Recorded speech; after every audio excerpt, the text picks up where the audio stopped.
Goeiedag. Ek lees vandag vir ons Psalm 59 vers 18.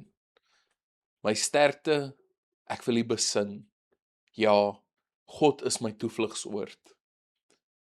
Dawid is hier in 'n situasie waar hy nie eenvoudig kan wegstap nie. Saul het mense gestuur om sy huis dop te hou en om hom dood te maak. Daar is mense buite wat wag vir 'n kans om vir hom te kry.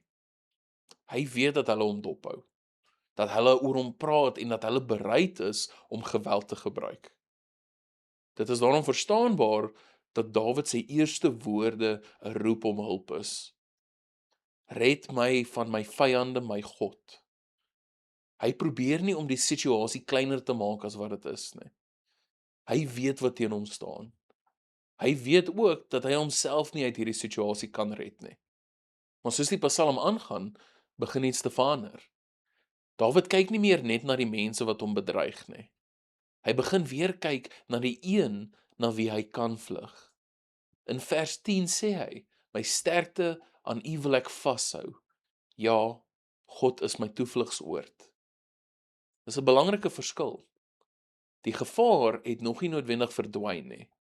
Dawid sê nie dat sy vyande skielik weg is nie. Tog het hy nou iets om aan vas te hou. Sy veiligheid lê nie daarin dat hy presies weet wat môre gaan gebeur nie.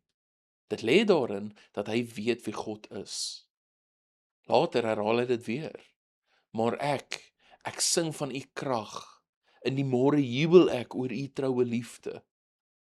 Daar is die kontras. Dit staan uit. Die mense rondom hom gebruik hulle monde om te dreig, om te spot en te vernietig. Dawid gebruik sy mond om God se krag en troue liefde te besing. Dit beteken nie dat Dawid se probleme verdwyn omdat hy begin sing nie. Dit beteken dat sy probleme nie meer die enigste ding is wat hy kan sien nie. Daar is 'n groot verskil tussen iemand wat sê, ek het niks om oor bekommerd te wees nie, en iemand wat sê, ek het baie om oor bekommerd te wees, maar ek weet waarheen ek daarmee kan gaan. Psalm 59 gaan oor daai tweede punt. Dawid het steeds vyande. Hy het steeds rede om bang te wees. Maar hy het ook 'n toevlugsoord. En daarom kan hy die Psalm afsluit met dieselfde waarheid waarmee hy besig is om homself deur hierdie hele situasie te dra. My sterkte, ek wil U besing. Miskien is dit soms al wat geloof beteken. Nie dat ons alles verstaan nie. Nie dat die gevaar onmiddellik verdwyn nie. Maar dat ons, te midde van alles wat rondom ons aangaan, weer kan onthou waar ons skuil.